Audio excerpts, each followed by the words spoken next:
Here's how you fix Jedi Survivor, make it twice as fast. Intel making their naming scheme twice as confusing, and Nvidia giving you a GPU that admittedly, I'll say is twice as worse. Let's get into the hot news, everybody. I'm your Brett host. We're going to be going over the hottest tech news that I can find on the internet this Tuesday, May 2nd, 2023, while you enjoy your breakfast. And we're going to start off today talking about Jedi Survivor because it's the hit game that Kyler has been loving. Isn't that right, baby? I'm so angry. I said you were loving it. Why are you mad? It don't work. That's true. You're playing it on PlayStation 5, even though I got you a 4070 Ti and 5800 X3D. Go watch that video right up there. Yep. Which Digital Foundry put out a video showing that the PS5 version, while it does have ray tracing and everything in performance mode, it runs at under 720p.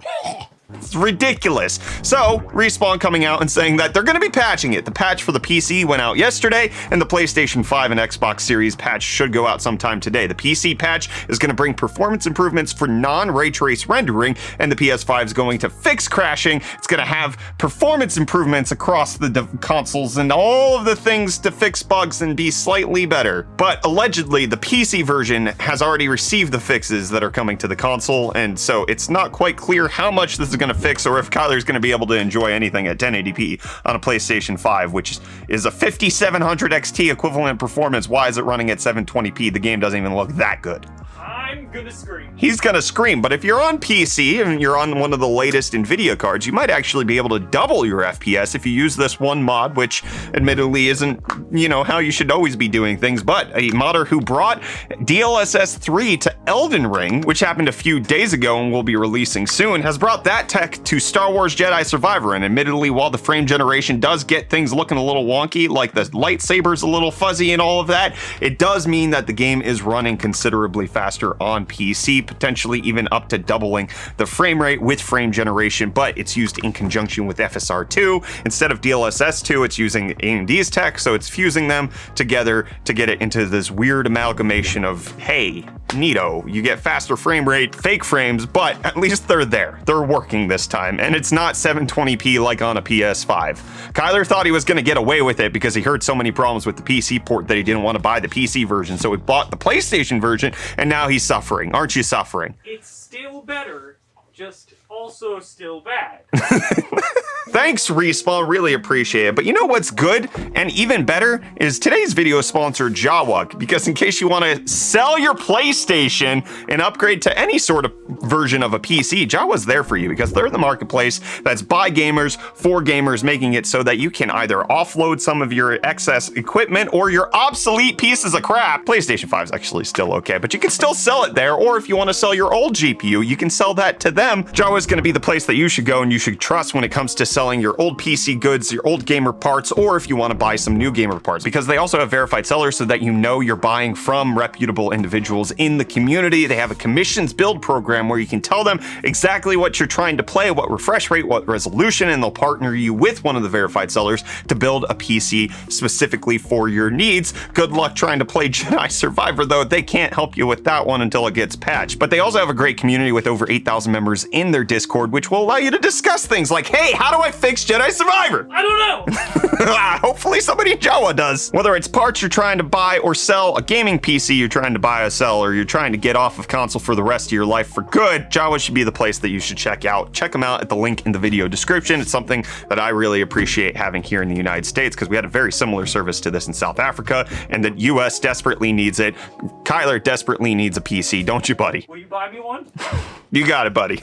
I'm going to check out Jawa just for you. And while Jawa makes a ton of sense, is a great idea, and is executed well, Intel, on the other hand, just going for I don't even know what, because it turns out with the launch of Meteor Lake, they're going to be changing their entire naming scheme. They're going to be getting rid of the name of Core I and be switching it on over to Ultra. So we're actually finding our first benchmarks for the upcoming Meteor Lake chips, which are supposed to be mid-tier and lower CPUs that we're expecting. And this one is called the Intel Core Ultra 5 1003H because Intel decided that they want to confuse everybody. It's going to have 18 cores on a i5, not an i5, Ultra 5. I'm already getting confused. Meteor Lake is supposed to be a big shift with Intel, and according to one of Intel's press people, they are saying that they are thinking that this is an inflection point in their client roadmap, and so they are going to be changing a whole lot. Brand changes are coming because of Meteor Lake processors, which the CEO Pat Gelsinger confirmed that this is actually going to be happening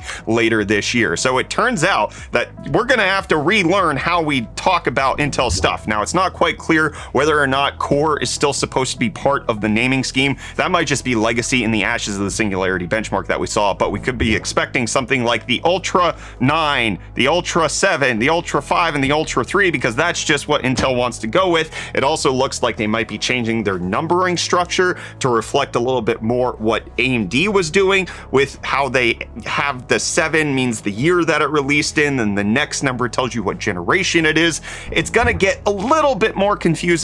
They've had the Core i series for the better part of over a decade now. To remove it, I don't know. I don't feel like that's part of the branding of Intel that has been left behind and feels laggard. Like, I still think it's a good brand.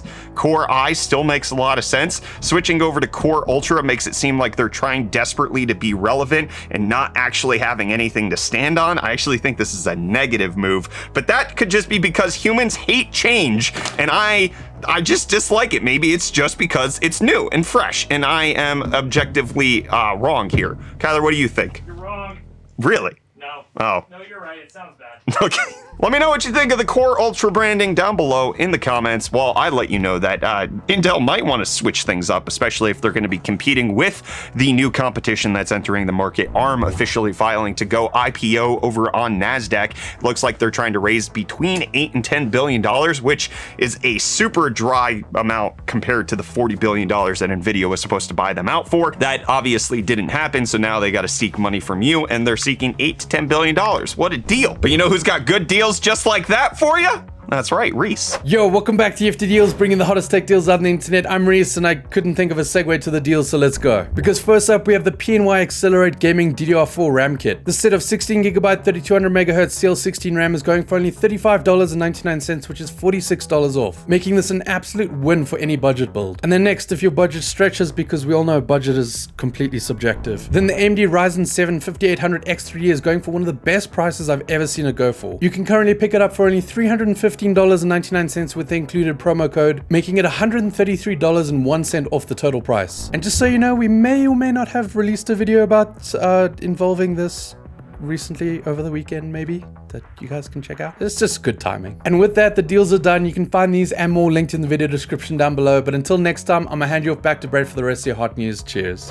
Thanks, Reece. But while you're giving us the good deals, Nvidia's trying to give you worse and worse deals, and I'm going to staunchly go on the anti-Nvidia train here for a second after we talk about something cool, because some modders on YouTube from Brazil have modded the RTX 3060 to be from the 8GB model, which Nvidia cut down and gave us crap for, into being an actual 12GB model. These are the same modders who actually brought it so that the 3070 went from 8GB to 16GB. You should check out the video. We'll have it linked in the video description. But they added extra memory chips onto the RTX 3060 to get it up to 12GB. They had to change a few things to make sure that the memory bus width actually went up to 192 bits, because it's slightly different than the 8GB version. But the reason they could do that is because the 12GB BIOS already existed, so they couldn't just slap 12GB on it because it changes the memory bit width. But what they did see is 22% faster performance on it by just increasing a few things. So it shows Nvidia could give you better, they're just choosing not to, which is exactly how I'm going to talk about the RTX 4060 and 4060 Ti launches